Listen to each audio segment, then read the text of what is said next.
Selamat datang di Gibeon Church. Senang beribadah dengan saudara pada hari ini. Sebelum kita masuk di dalam penyembahan yang lebih dalam, kita akan bersama-sama membacakan katekismus reformasi. Minggu ini kita akan memasuki pertanyaan yang ke-12. Seperti biasanya, saya akan membacakan pertanyaannya dan saudara memberikan jawabannya, lalu kita akan bersama-sama membaca pembacaan ayat Alkitab. Pertanyaan 12, apa yang dituntut Allah dalam perintah ke-9 dan ke-10?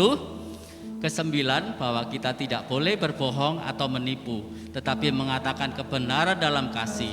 Ke-10, bahwa kita merasa puas, tidak iri pada siapapun, atau merasa marah atas apa saja yang Allah berikan kepada orang lain atau diri kita. Pembacaan dari Yakobus 2 ayat 8, jikalau kamu menjalankan hukum utama yang tertulis dalam kitab suci, kasihilah sesamamu manusia seperti dirimu sendiri, kamu berbuat baik. Silakan duduk saudara. Saudara-saudara, tadi di perintah ke-9 dikatakan, ini juga mengingatkan kepada kita supaya kita tidak berbohong. Saudara, mengapa orang itu berbohong? Yaitu karena orang itu takut pada opini orang atau reputasinya menjadi rusak saat ketahuan aslinya.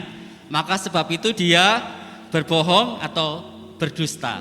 Dan saudara, sebenarnya itu adalah melanggar hukum yang pertama, karena dia menganggap opini manusia itu lebih tinggi dari penerimaan Tuhan atas hidupnya.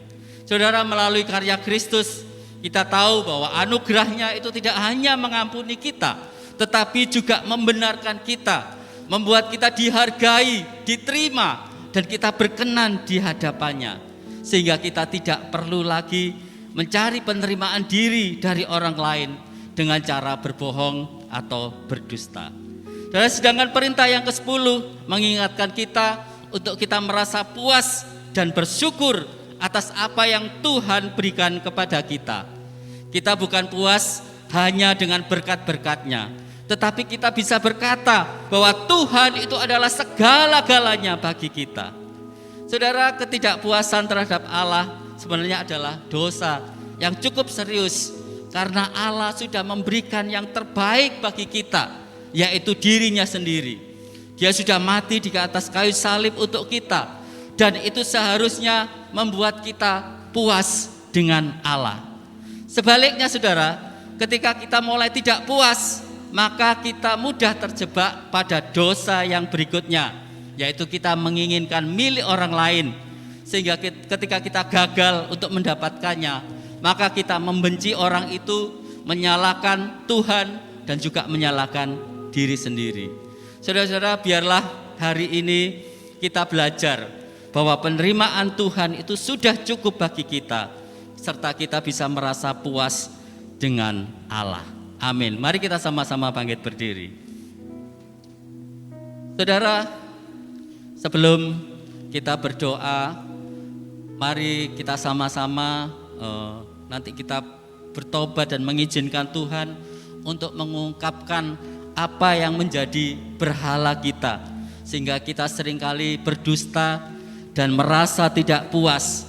Dan biarlah Roh Kudus mengubah hati kita, sehingga kita bisa lebih mengasihi Tuhan, dan kita bisa melihat bahwa penerimaan dan kepuasan itu hanya ada di dalam Kristus. Mari kita sama-sama berdoa. Tuhan, seringkali Tuhan di dalam kehidupan kami ini, kami hidup di dalam kebohongan karena kami menginginkan penerimaan dari orang lain, dan seringkali kami tidak puas dengan apa yang kami terima, padahal Engkau sudah memberikan yang terbaik bagi kami.